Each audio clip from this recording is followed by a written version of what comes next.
My goodness. Montel, I remember watching your show. It had to be appointment viewing. I watched so many episodes, but I cannot believe that you hosted 3,000 daytime talk show episodes. Do you know 3,000 episodes? We did the calculations. That's over 36,000 guests. Back then, and people remember when I did my show, I always had at least 8 guests. Yes. Sitting right beside me. So 8 times 3,000, you know, right there. Oh my God. Yeah, it's crazy. So how many of those guests do you remember? It's really funny. I'll have people stop me. I'll be walking around going, you know, I was on your show. And I'll go, when? They'll tell me when they were, and then they'll tell me what the topic was. And I can pretty much remember almost every single one of them. And you can remember. One of the things that was different about this is that back then, and I'm not casting aspersions about what's going on these days, but for me, I approved every guest, every topic of the show. Because my name was on it. And I'll tell you a very funny story. My mother used to watch my show every day. Really? She would pick up the phone and go, why did you do that? Uh-huh. So I said, the second she started calling me and asking me that question, I'm gonna know who was sitting in that seat beside me every single day. Every single time. Every so day. you really, you knew exactly who was gonna come on the show. I literally would start the show, and if I found out, like I would walk around it backstage, like you do, and you know, talk to the guests before we walked out. A couple of shows, I would be backstage, walking my green room, and I sit down and I talk to the guests and realize, you're lying. and I would literally throw them off the set before they even walked out. Really? Well, hell yeah. Oh my gosh, yeah. I could never see doing that. I'd have put Tyler Perry off the first time he said I was phenomenal. Oh my gosh. It's so funny hearing the behind the scenes going on of your show. But I also remember you were the first bald man on daytime TV. Like, Montel. And then I'm not patting myself on the back for this, but if we remember back when I started on television, there were only 3 bald head men that people even thought about in media. Yeah. Lou Gossett Jr. That's right. Telly Savalas. Yes. And Yul Brynner. They used to call, when I first started the show, let me tell you, some station managers across the country said, I'm not having a cue ball on my network. Really? It really took a while for people to adjust this, but now if you look back at it, when I went on air, Michael Jordan had hair. Mm-hmm. When I went on air, Magic Johnson had hair. Magic stopped me one day and said, you know, my wife Cookie told me, get rid of it. Look at that dude, Montel. Yep. Because I don't know if you know that according to science, being bald makes a man sexier. How you feel about that? Oh, what can I say? What can you say, Montel? I'm just saying. But if you notice now, look everywhere in the world. There was a time, you go back to 1991, and this is not a racial thing, I'm just saying, how many white men did you ever see walking around with a bald head? You didn't, yeah. None. Yeah. How many black men did you see walking around with a bald head? All the time. None. Well, no, there were none. In 91. Then 91, none. And then all of a sudden, it just started kind of, now all of a sudden we understand why we do this. That's right. So right.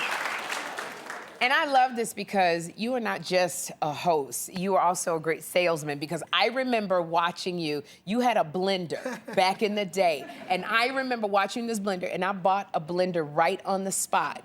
But one of the other things I didn't know about you, I did not know you were a bodybuilder. Okay? What, right here.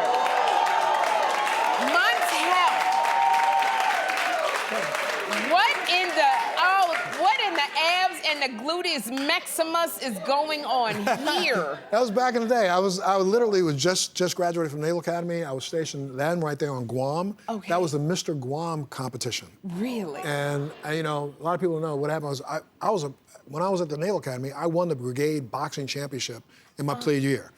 But I was 6 foot tall, only weighed 145 pounds.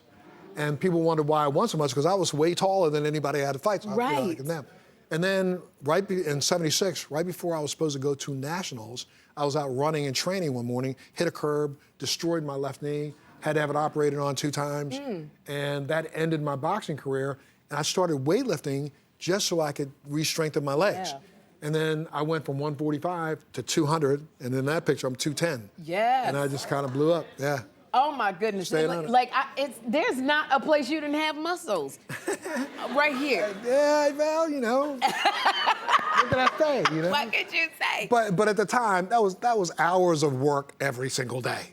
But you know, and that's the commitment that you've always had. Oh, yeah. Because like even in your military career, 22 distinguished years as in the military, you served What an honor, sir. You served in both. Look at this. You served in both the United States Marine Corps and in the Navy. I was enlisted in the Marine Corps. You were went through enlisted? the Naval Academy in Annapolis, got commissioned as a naval officer. A lot of people don't know this. I'm the first African-American Marine to go through the Naval Academy and get commissioned as a naval officer in history. You are a lot of firsts. A lot of firsts. And now you wrote a book. It's called The Sailing of the Intrepid. I'm so proud of this book. Please, Yes. well, tell us why you're proud of the book. Because as we look at the divisiveness of today, Yes. this is really the spirit of America. Okay.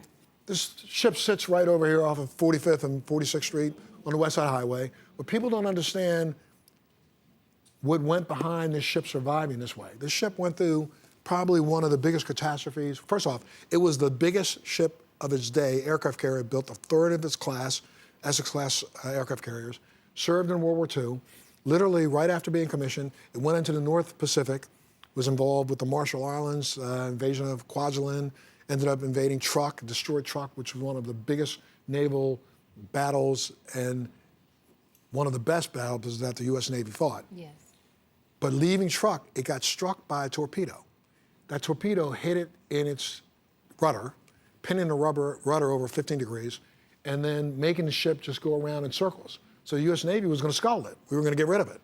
But because of the ingenuity of and the no giving up spirit of the crew, the captain, Captain Sprague, they decided, what if we hooked a sail to the front of this most modern ship ever built, put a sail on the front of it, it can counterbalance the rudder and make it go straight. They did so. They sailed this thing over 3,000 miles from the North Pacific back to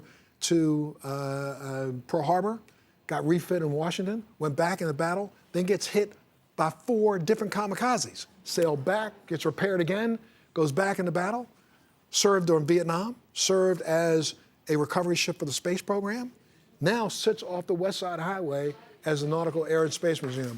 Visited by over 1 million people a year. 1 million people. Don't miss an opportunity to go see it. I took my son Jeffrey, and he loved it. Yes, he did. It's at least a 2-day trip. I mean, you can go once, take a look, go back, take a look again. Fortunately for me, I happen to be a board member of the Fisher House, which is like the Ronald McDonald houses for the VA hospitals. Yes. Ken Fisher, his family is the family responsible for the Intrepid sitting over there. His uncle, Zachary, is the guy who actually paid to have this ship sitting on the West Side Highway. So I called up Ken, and I said, Ken, you know, I'm a board member of yours, man. I'd like to write a book about the Intrepid. He said, we'll open up the door, open up all the archives. It's yours. Go do it. So oh, man. We might possibly see a movie from this because... I have been talking recently, and you know, I just pulled Tyler back. Oh, you know I just wrote the 6888. I'm telling you, and it's this is, I think, one of the most iconic military stories of all time, and I think it's going to make for a really good documentary and a motion picture. And I've got a couple of people working on it right now, even before it gets published. Montel, I love it. I want to tell you, thank you so much for being here and sharing so much of your life and behind the scenes. You are truly, just for me as a talk show host, an inspiration. Thank you so much. So I thank you. And y'all, The Sailing of the Intrepid, it is in stores right now. And studio audience, you are all getting a copy. We're gonna